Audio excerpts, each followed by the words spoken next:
ಬಂಧುಗಳೇ, ಈಗಾಗಲೇ ಎಲ್ಲ ವಿಷಯಗಳು ನಿಮಗೆ ಗೊತ್ತಿರುವಂಥದ್ದು. ಮಾಧ್ಯಮಗಳಲ್ಲಿ ನಾನು ಬಹಳ ಬಿಡಿಸಿ ಬಿಡಿಸಿ ಸ್ಪಷ್ಟವಾಗಿ ಹೇಳಿರುವಂಥದ್ದು. ನನ್ನ ಶ್ರೀಮತಿ ಮತ್ತು ನನ್ನ ಸಹೋದರ ಸೋಮಶೇಖರ್ ರೆಡ್ಡಿ ಎಲ್ಲ ವಿಚಾರಗಳನ್ನು ಹೇಳಿದ್ದಾರೆ. ನಮಗೆ ಬೆಂಬಲವಾಗಿ ಇಡೀ ಪಕ್ಷದ ಎಲ್ಲ ಹಿರಿಯ ನಾಯಕರುಗಳು ಎಲ್ಲರೂ ಇಲ್ಲಿಗೆ ಆಗಮಿಸಿದ್ದಾರೆ. ಎಲ್ರಿಗಿಂತ ಮಿಗಿಲಾಗಿ ನಮ್ಮ ಪ್ರಾಣ ಅದು ಎಲ್ಲಿದೆ ಅಂತಂದ್ರೆ ಅದು ನಿಮ್ಮ ಕೈಯಲ್ಲಿದೆ ಅಂತೇಳಿ ಇವತ್ತು ನೀವು ಬಂದಿದ್ದೀರಲ್ಲ, ಅದಕ್ಕಿಂತ ದೊಡ್ಡ ಆಶೀರ್ವಾದ ಇನ್ನೊಂದಿಲ್ಲ. ಬಂಧುಗಳೇ, ಇವತ್ತು ಒಂದೇ ಒಂದು ಮಾತು ನಾನು ಹೇಳ ಬಯಸ್ತೇನೆ. ನಾನು ಕಳೆದ 99 ತಾಯಿ ಸುಷ್ಮಾ ಸ್ವರಾಜ್ ಚುನಾವಣೆ ನಂತರ 2004ರಿಂದ 2024 ತನಕ ಕೂಡ ಇವತ್ತು ಬಿಜೆಪಿ ಸಂಸದರು, ಎಂಎಲ್ಎಗಳು, ಜಿಲ್ಲಾ ಪಂಚಾಯಿತಿಯಿಂದ ಎಲ್ಲ ಕಡೆ ನಾವು ಗೆದ್ದಿದ್ದು. ಆದರೆ ನಮ್ಮಲ್ಲಿ ಆಗಿರುವಂತಹ ವ್ಯತ್ಯಾಸದಿಂದ ಶಾಸಕರಾಗಿರುವಂತ ಈ ಕಾಂಗ್ರೆಸ್ ಕ್ರಿಮಿನಲ್ಗಳು ಇವತ್ತು ಜನಾರ್ದನ್ ರೆಡ್ಡಿನ ಮುಗಿಸ್ತಾರಂತಂದ್ರೆ ಒಂದೇ ಒಂದು ಮಾತು ಹೇಳ್ತೀನಿ ಬಂಧುಗಳೇ, ಇವರ ಕಾಂಗ್ರೆಸ್ ಅಧಿನಾಯಕಿ ಸೋನಿಯಾ ಗಾಂಧಿ, ಸಿದ್ದರಾಮಯ್ಯ, ಇಡೀ ಭಾರತ ದೇಶದಲ್ಲಿ ಎಲ್ಲರೂ ಸೇರಿ ನನ್ನನ್ನು 4 ವರ್ಷ ಜೈಲಲ್ಲಿ ಇಟ್ಟಿದ್ರು ಕೂಡ ನನ್ನ ಮುಗಿಸ್ಲಿಕ್ಕೆ ಇವ್ರ ಕೈಲಿ ಆಗ್ಲಿಲ್ಲ. ಎಷ್ಟು ತೊಂದರೆಗಳನ್ನು ಕೊಟ್ಟರು ಕೂಡ ಎದೆಗುಂದಿದೆ ನನ್ನ ಬಳ್ಳಾರಿ ಜನರ ನಂಬಿಕೆ, ಪ್ರೀತಿ, ವಿಶ್ವಾಸವನ್ನ ದೃಷ್ಟಿಯಲ್ಲಿ ಇಟ್ಕೊಂಡು ನಾನು ಬದುಕಬೇಕು, ಬಳ್ಳಾರಿಗೆ ಹೋಗ್ಬೇಕು, ಮತ್ತೆ ನಾನು ಸಾಧಿಸಲೇಬೇಕು ಅಂತೇಳಿ ಇವತ್ತು ನಾನು ಬದುಕ್ತಾ ಇದ್ದೀನಿ. ಬಂಧುಗಳೇ, ಇವತ್ತು ನನ್ನ ಮನೆ ಮೇಲೆ ಇವತ್ತು ಆ ಭರತ್ ರೆಡ್ಡಿ ಪ್ರೈವೇಟ್ ಗನ್ಮೆನ್ಗಳನ್ನ, ಪೆಟ್ರೋಲ್ ಬಾಂಬ್ಗಳನ್ನ, ಬಾಟಿಲ್ಗಳನ್ನ, ಕಲ್ಲುಗಳನ್ನ ತಗೊಂಡು ಬಂದು ದಾಳಿ ಮಾಡಿ ಹತ್ಯೆ ಯತ್ನ ಮಾಡಬೇಕಂತಂದ್ರೂ ಕೂಡ ಈ ಲಜ್ಜೆಗೇಡಿ ಸರ್ಕಾರ 15 ದಿನಗಳಾದರೂ ಕೂಡ ಆ ಭರತ್ನನ್ನ ಅರೆಸ್ಟ್ ಮಾಡಿಲ್ಲ. ಬಂಧುಗಳೇ, ಇವತ್ತು ನಾವು ಯಾಕೆ ಸಿಬಿಐಗೆ ನಾವು ಎಂಕ್ವೈರಿಗೆ ಕೇಳ್ತಾ ಇದ್ದೀವಿ ಅಂತಂದ್ರೆ, ಈ ಘಟನೆಯಲ್ಲಿ ಈ ನಗರದ ಡಿಎಸ್ಪಿ ನಂದಾರೆಡ್ಡಿ, ಎಎಸ್ಪಿ ರವಿಕುಮಾರ್ ಇಬ್ಬರು ಕೂಡ ಸೇರಿ ಆ ಭರತ್ ಜೊತೆಯಲ್ಲಿ ಇವತ್ತು ನಮ್ಮ ಮನೆ ಮೇಲೆ ದಾಳಿ ಮಾಡೋದಕ್ಕೆ ಅವರು ಪ್ರಯತ್ನ ಮಾಡಿರೋ ಕಾರಣ ಸಿಬಿಐಗೆ ಎಂಕ್ವೈರಿಗೆ ಆಗ್ಲೇಬೇಕು ಅಂತೇಳಿ ಇವತ್ತು ನಾವು ಆಗ್ರಹ ಮಾಡ್ತಾ ಇರೋದು. ಬಂಧುಗಳೇ, ಇವತ್ತು ಯಾವುದೇ ಒಂದು ಪೊಲೀಸ್ ಅಧಿಕಾರಿಗಳ ಮೇಲೆ ನನಗೆ ಯಾವತ್ತೂ ಕೂಡ ಸಿಟ್ಟು ಅನ್ನೋದಿಲ್ಲ. ನಮ್ಮಪ್ಪ ಕೂಡ ಪೊಲೀಸ್ ಕಾನ್ಸ್ಟೇಬಲ್. ಇಲ್ಲಿರುವಂತ ಎಲ್ಲ ಪೊಲೀಸ್ ರೀತಿಯಲ್ಲೇ ನಮ್ಮ ತಂದೆ ಕೂಡ ಲಾಠಿ ಇಟ್ಕೊಂಡು ಹೋಗಿ ಕೆಲಸ ಮಾಡಿದ್ದಂತವನು. ಬಂಧುಗಳೇ, ಇವತ್ತು ಬಳ್ಳಾರಿಯಲ್ಲಿ ಇಡೀ ವಾರ್ಡ್ಗಳಲ್ಲಿ ಮಟ್ಕ, ಓಸಿ ಮತ್ತು ಕ್ಲಬ್ಗಳು, ಜೂಜಾಟಗಳು, ಕ್ರಿಮಿನಲ್ಸ್ ತಯಾರಾಗ್ತಾ ಇದ್ರೆ ಇವತ್ತು ಈ ರವಿಕುಮಾರ್ ಮತ್ತು ಸಿಟಿ ಡಿಎಸ್ಪಿ ಏನ್ ಮಾಡ್ತಾ ಇದ್ದಾರೆ ಅಂತಂದ್ರೆ ಆ ಎಂಎಲ್ಎ ಜೊತೆಯಲ್ಲಿ ಸೇರ್ಕೊಂಡ್ಬಿಟ್ಟು ಎಲ್ಲ ಕ್ರಿಮಿನಲ್ಗಳನ್ನ ಬಳ್ಳಾರಿಯಲ್ಲಿ ಒಂದು ಫ್ಯಾಕ್ಟರಿ ತರ ಇವತ್ತು ತಯಾರು ಮಾಡಿ ಇವತ್ತು ನನ್ನ ಮನೆ ಮೇಲೆ ದಾಳಿಗೆ ಬಂದಿದ್ದಾರೆ. ಬಂಧುಗಳೇ, ನಿಮ್ಮ ಆಟ ಯಾವುದೇ ಕಾರಣಕ್ಕೂ ಕೂಡ ನಡೆಯಲ್ಲ. ಒಬ್ಬ ಅಮಾಯಕ ಎಸ್ಪಿ ಬಳ್ಳಾರಿಗೆ ಬಂದು 24 ಗಂಟೆ ಕೂಡ ಆಗಿಲ್ಲ. ಎಸ್ಪಿನ ಇವತ್ತು ನೀವು ಸಸ್ಪೆಂಡ್ ಮಾಡ್ತೀರಿ, ಐಜಿನ ಟ್ರಾನ್ಸ್ಫರ್ ಮಾಡ್ತೀರಿ. ಈ ರವಿಕುಮಾರ್ ಮತ್ತು ನಂದಾರೆಡ್ಡಿಯನ್ನ ಇಷ್ಟೊತ್ತಿಗೆ ಸಸ್ಪೆಂಡ್ ಮಾಡಿ ಭರತ್ ರೆಡ್ಡಿ ಜೊತೆಯಲ್ಲಿ ಇಷ್ಟೊತ್ತಿಗೆ ಇವರೆಲ್ಲರೂ ಕೂಡ ಜೈಲಿಗೆ ಹಾಕಬೇಕಾಗಿತ್ತು. ಬಂಧುಗಳೇ, ಇವತ್ತು ಈ ಸರ್ಕಾರ ಸಂಪೂರ್ಣವಾಗಿ ಪೊಲೀಸರ ಕಪಿಮುಷ್ಟಿಯಲ್ಲಿ, ಪೊಲೀಸರ ಮೂಲಕ ಇವತ್ತು ಡಿ.ಕೆ. ಶಿವಕುಮಾರ್ ಹೇಳ್ತಾನೆ ಜನಾರ್ದನ್ ರೆಡ್ಡಿಗೆ ಭದ್ರತೆ ಬೇಕು ಅಂತಂದ್ರೆ ಅಮೆರಿಕ, ಚೈನಾ ಮತ್ತು ಜಪಾನ್ನಿಂದ ಕರ್ಸ್ಕೋಬೇಕು ಅಂತಂದ್ರೆ ನಾನು ಈಗಾಗಲೇ ಹೇಳಿದ್ದೀನಿ, ನಮ್ಮ ಬಳ್ಳಾರಿ ಜನರ ಮೂಲಕ ಹೇಳ್ತಾ ಇದ್ದೀನಿ, ನೀನೇನು ಕಿಸಿಯೋದಕ್ಕೆ ಇವತ್ತು ಈ ರಾಜ್ಯದ ಉಪಮುಖ್ಯಮಂತ್ರಿ ಆಗಿಲ್ಲಿದ್ದೀಯ ಅಂತೇಳಿ. ಇವತ್ತು ಬಳ್ಳಾರಿ ಅಂತಂದ್ರೆ ರೆಡ್ಡಿ ರಿಪಬ್ಲಿಕ್ ಅಂತೇಳಿ ನೀವು ಘೋಷಣೆ ಮಾಡಿದ್ರಿ.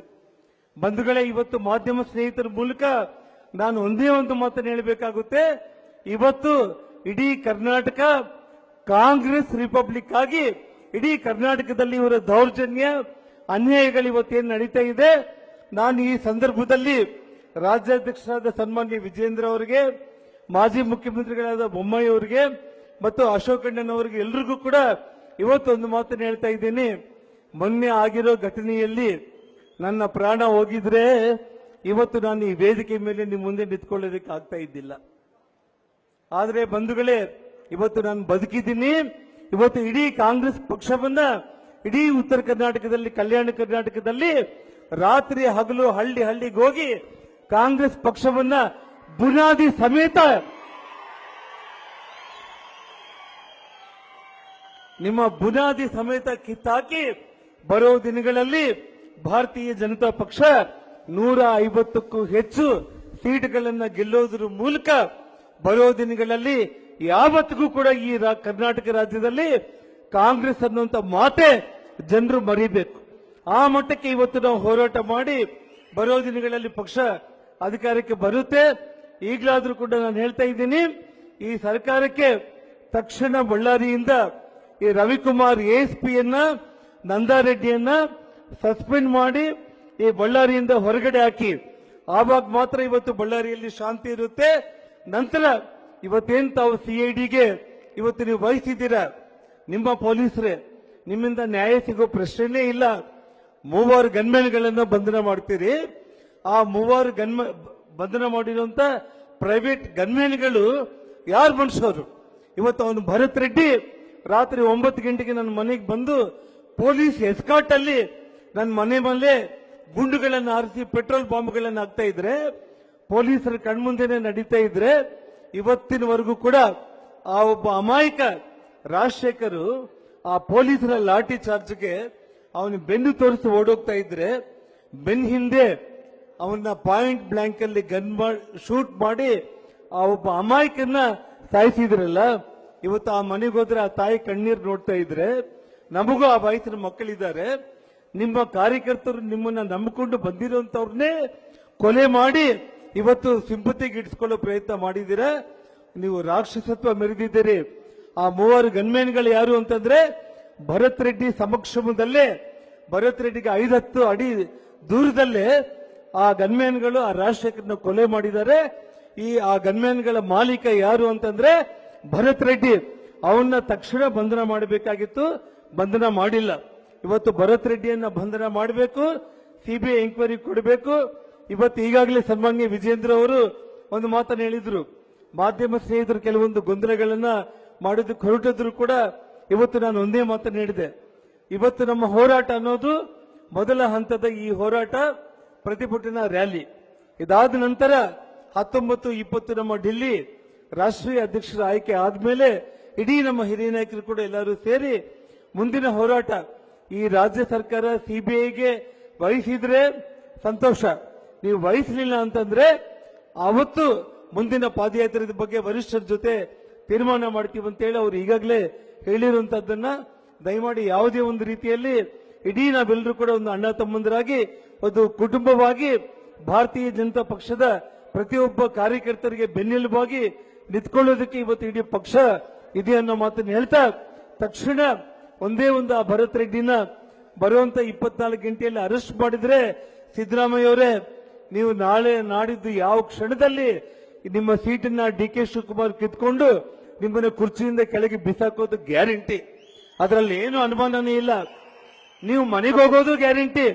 ಆ ಹೋಗೋ ಮುಂಚೆ ಒಬ್ಬ ಕಳಂಕ ರಹಿತ ಮುಖ್ಯಮಂತ್ರಿಯಾಗಿ ಕರ್ನಾಟಕ ರಾಜ್ಯದಲ್ಲಿ ದೇವರಾಜ್ ಅವರ ಆಡಳಿತವನ್ನ ಮೀರಿ ಹೆಚ್ಚು ದಿನ ಆಡಳಿತ ಮಾಡಿರೋ ಮುಖ್ಯಮಂತ್ರಿಯಾಗಿ ಇತಿಹಾಸ ಮಾಡಿದ್ದೀನಿ ಅನ್ನೋದು ಹೆಮ್ಮೆ ಪಡೋ ವಿಚಾರ ಅಲ್ಲ.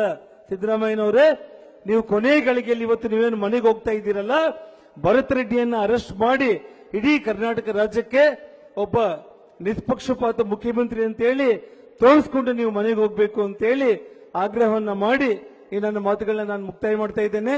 ಜೈ ಹಿಂದ್, ಜೈ ಕರ್ನಾಟಕ. ನಿರ್ಭೀತ, ನಿಷ್ಪಕ್ಷಪಾತ, ವಿಶ್ವಾಸಾರ್ಹ ಸುದ್ದಿಗಳಿಗೆ ಮತ್ತೊಂದು ಹೆಸರಾಗಿರೋ ನ್ಯೂಸ್18 ಕನ್ನಡ ಈಗ ಆಪ್ನಲ್ಲೂ ಲಭ್ಯ ಇದೆ. ದಯವಿಟ್ಟು ಇಲ್ಲಿರೋ QR ಕೋಡ್ ಅನ್ನ ಸ್ಕ್ಯಾನ್ ಮಾಡಿಕೊಂಡು ಆಪ್ ಡೌನ್ಲೋಡ್ ಮಾಡೋದಕ್ಕೆ ಮರಿಬೇಡಿ. ನಿಮ್ಮ ಬೆಂಬಲ ಹೀಗೆ ಸದಾ ನಮ್ಮೊಂದಿಗಿರಲಿ. ಧನ್ಯವಾದ.